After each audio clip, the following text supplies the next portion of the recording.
Bueno, el síndrome ictérico, entonces ya definimos allí también a principios de año lo que era la ictericia, y entonces habíamos definido que la ictericia era el colorido amarillento de la piel y de las mucosas generada por la acumulación de bilirrubina, y que la bilirrubina debía superar los 2 miligramos por decilitro, y entonces decíamos que cuando era el colorido de piel y mucosas por acumulación de bilirrubina definíamos la ictericia, y que entre 1 y 2 eran tintes subictéricos, y que la pseudoictericia era el colorido amarillento de la piel y la mucosa, pero que no estaba relacionado con la acumulación de bilirrubina. Entonces, menos de 1 normal, entre 1 y 2 sub, más de 2 ictericia. A grandes rasgos, lo que les acabo de decir. Bueno, un poco la historia de la conformación de la bilirrubina, y ustedes saben que la bilirrubina es el producto de la degradación de los glóbulos rojos envejecidos, y que se forma a partir de la degradación del grupo M, y entonces el 80% de la bilirrubina diaria proviene de la degradación de la hemoglobina, como mecanismo normal. Y entonces ustedes saben cómo es el metabolismo, cómo se rompe, cómo se forma la biliverdina y cómo se elimina como bilirrubina libre. Y entonces la bilirrubina puede ir sola, la directa o la indirecta, asociado o no a los ácidos glucurónicos. Y entonces la bilirrubina directa es la que circula unida a los ácidos glucurónicos, y la otra es la indirecta, que es producto de la degradación. ¿Sí?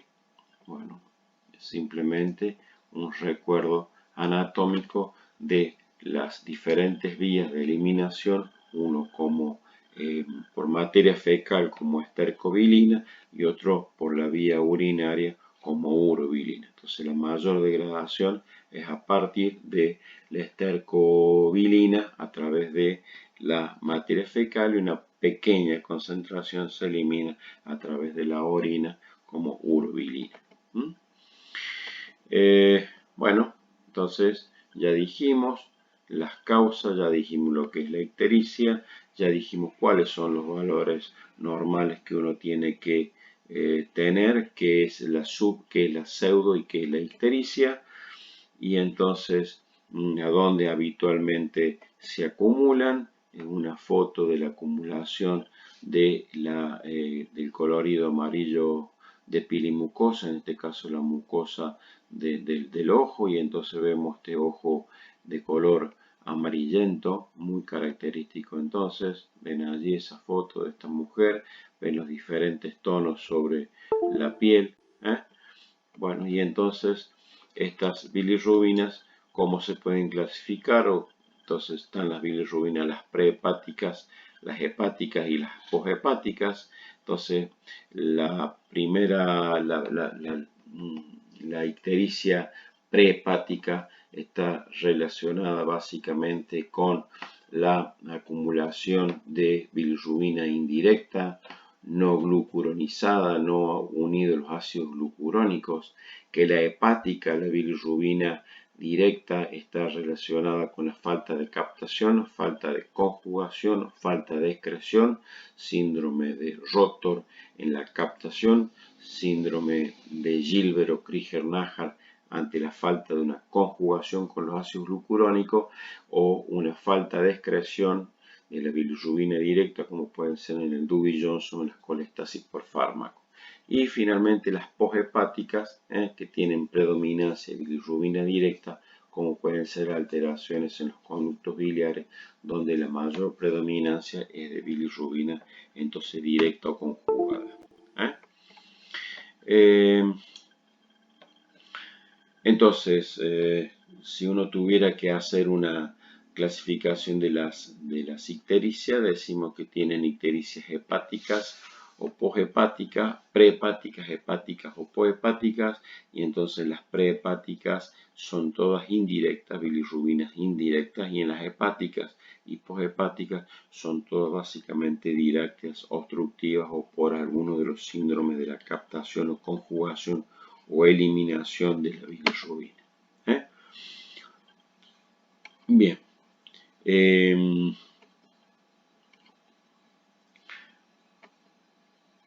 Entonces, recién hablábamos de las pseudoictericias, y entonces las pseudoictericias son los coloridos amarillentos de piel, no de mucosas, pero que están asociados básicamente al consumo de betacarotenos. Y entonces ingesta de gran cantidad de naranjas, zanahorias, tomate dan aumento de la carotinemia y entonces dan un colorido amarillo de la piel, pero no asociado a la bilirrubina. Aumento circulante de urea, aquellos enfermos que están en insuficiencia renal, y entonces tienen esa palidez característica, ese color amarillento, pero no es de ictericia, no es de bilirrubina, sino que es de urea, o algunos medicamentos como podrían ser las colestasis intrahepáticas o extrahepáticas por lesión hepática asociada a fármacos, puede ser la rifampicina, los contrastes o las sulfamidas, o aquellos chicos que nacen con ictericia fisiológica, por este pasaje de sangre materna al niño y se produce la hemólisis, bueno, y entonces son ictericias fisiológicas. Bueno, ya dijimos entonces bilirrubinas directas, bilirrubinas indirectas, las detecciones de laboratorio, cómo estudiamos un enfermo con ictericia y entonces tenemos que hacerle un análisis de sangre para evaluar sus glóbulos rojos, tenemos que evaluar sus glóbulos blancos cuando sospechamos procesos infecciosos o tenemos que evaluar sus plaquetas cuando sospechamos cirrosis porque hay secuestro esplénico. Recuerden cuando veíamos hace un rato que hablamos de las pancitopenias, donde había leucopenia con trombocitopenia por secuestro esplénico y en cirrosis con hipertensión portal, o cuando había fenómenos inflamatorios como en los casos de las colangitis, las coledocolitiasis o las hepatitis virales o alcohólicas, o cuando había signos de hemólisis con acumulación de bilirrubinas indirectas. Bueno, ya dijimos lo que eran las ictericias hepáticas, prehepáticas y poshepáticas. Cuando había lesión celular, nosotros hacíamos una evaluación de transaminasas. Entonces, la transaminasa evalúa daño hepatocelular. No confundir la función celular con el daño hepatocelular.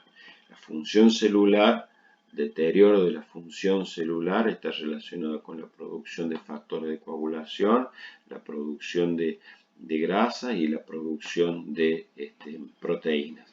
Mientras que cuando hay daño de la lesión, uno lo evalúa a través de transaminasas.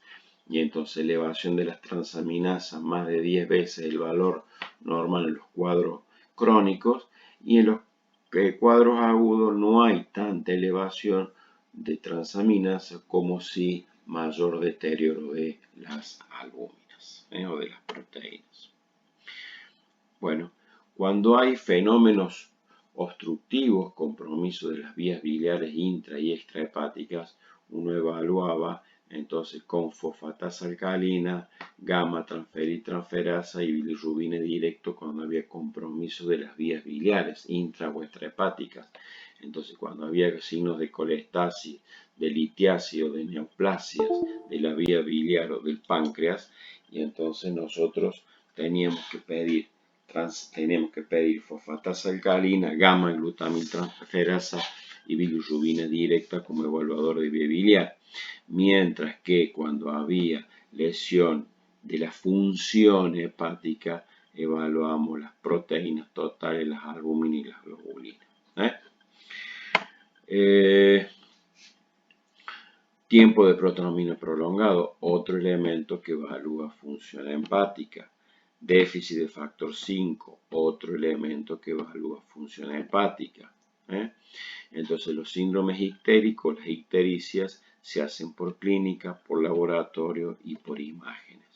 La clínica, ya hablamos, puede ser una clínica de colestasis con coluria, con acolia, con fiebre, con dolor en hipocondrio derecho, con aumento de la fosfatasa alcalina, cuando había hepatitis o lesión o daño hepatocelular, había fiebre, vómitos, coluria y lo medíamos básicamente por la presencia de transaminasas.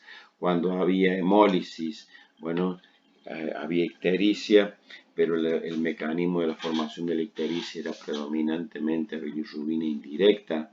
Cuando había un proceso necroinflamatorio hepático, era una bilirrubina mucho más flavínica, o cuando había una colestasis, era una ictericia mucho más verdínica, mucho más verde. Bueno, cuando hay ictericia en joven, cuando hay ictericia en alcohólico, cuando hay ictericia en mujer no gestante, mujer gestante, en anciana, en paciente recientemente operado, uno tiene que evaluar esa ictericia en el contexto. En un joven son hepatitis viral, en el alcohólico puede ser una hepatitis alcohólica, una cirrosis.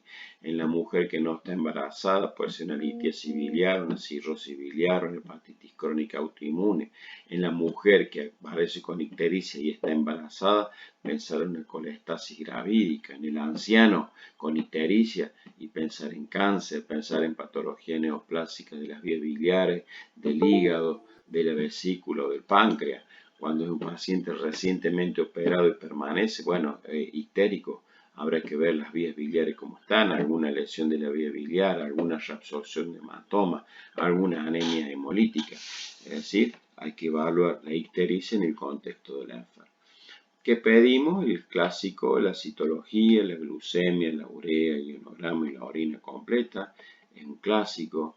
Pedimos las enzimas hepáticas, ya dijimos para qué pedimos transaminasa, ya dijimos para qué pedimos la gamma, la LDH, la FAL, para qué pedimos una bilirrubina directa o indirecta, para qué queremos saber el colesterol, para qué queremos saber las albúminas, para qué queremos saber su coagulación, para qué queremos saber su protrombina.